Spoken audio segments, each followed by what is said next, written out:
പ്രേംകുമാറാണോ major Ravi ആണോ അതോ ഇവിടെ പറയാണ്ട് ഇപ്പൊ തുല്യത്തിന് തുല്യായിട്ടാ നിൽക്കുള്ളൂ.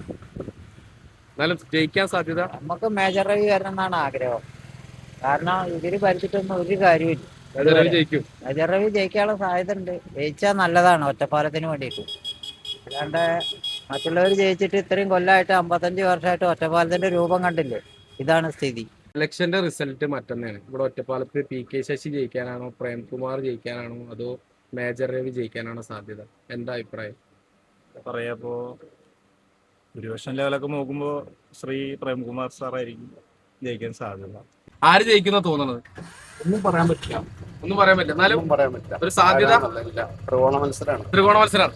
LDF ജയിക്കാനാണ് സാധ്യത. LDF പ്രേംകുമാർ ജയിക്കും.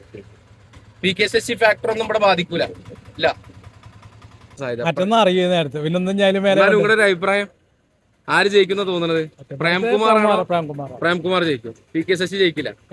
സാധ്യതയില്ല. പ്രേംകുമാറിനെ ജയിക്കും.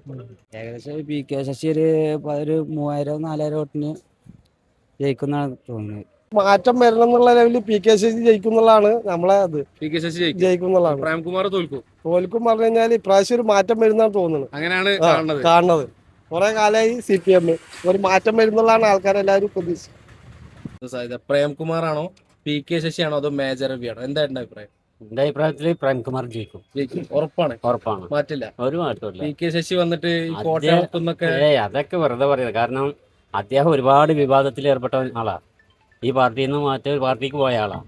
അപ്പൊ അദ്ദേഹം തോൽക്കാനാ ചാൻസ്. പി.കെ. ശശി തോൽക്കും. പ്രേംകുമാർ ജയിക്കും. മേജർ രവി വോട്ട് പിടിക്കോ? അദ്ദേഹം കുറച്ച് വോട്ടൊക്കെ പിടിക്കായിരിക്കും.